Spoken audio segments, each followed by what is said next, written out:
Let's move on to the meshing step over here. In the geometry step, we gave it a key input for the mathematical model, i.e. the domain over which we want to solve the governing equations. When we move on to the meshing step, we are actually affecting the numerical solution procedure, how that mathematical model is going to be solved. So if we're giving key inputs for the numerical solution procedure, the meshing step doesn't affect the mathematical model. To start the mesher, double click on mesh. After a little bit, the meshing tool comes up. Let's try what the default mesh looks like.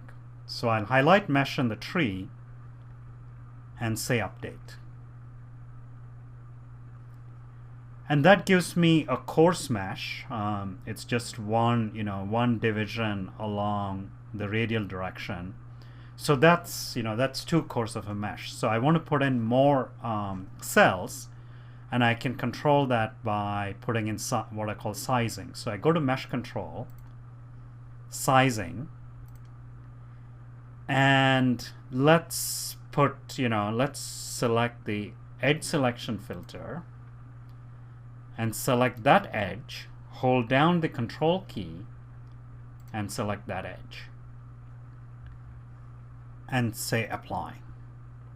And then I can set the number of divisions I want along those edges. So I'll go here under type, I'll say number of divisions, and let's go with 10.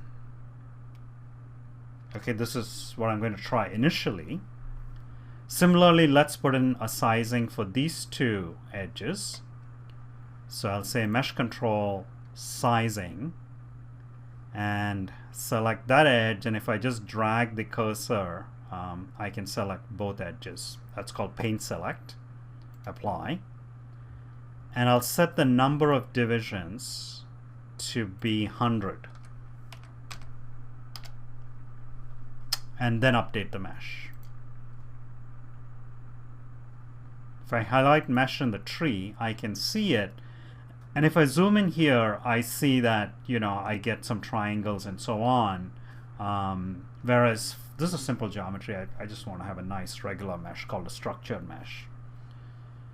And to get a uniform or a structured mesh, and this will work only for simple geometries, I will say mesh control face meshing. This used to be called map face meshing in previous versions. And I'll select the rectangle and say apply. Let's see the effect of that and say update. And highlight mesh in the tree. And now you can see that that you have a nice regular mesh. So you can actually store the information in this mesh in a two-dimensional array, because there's a nice structure in the axial direction and the radial direction. We see that it's modified. It's not giving me uniform spacing over here. So what it did was it used the inputs I gave it as guidance. Let's tell it, don't mess with the inputs. Use it as hard settings. So I can go into edge sizing and set behavior to hard. This is telling, the mesher that, hey, this is a hard setting. It's not a soft setting. You want to do this only for simple geometries. For complex geometries, you want to leave it at soft. You just want to give it some guidance on how to mesh it or what kind of element size you want. And I'll say behavior hard. And let's see the effect of that. Highlight mesh. And now you see I get these uniform divisions, and if I look in the radial direction, I'll have 10 uniform divisions in the radial direction. So you can see the effect of the hard setting.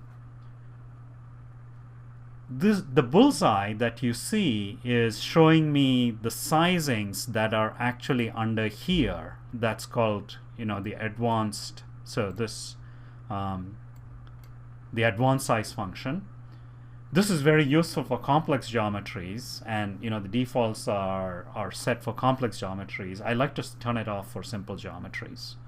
So if I just turn it off, and then I update the mesh, I see the bullseye goes away.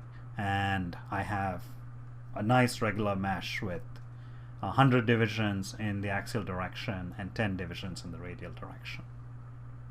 Let's save the project.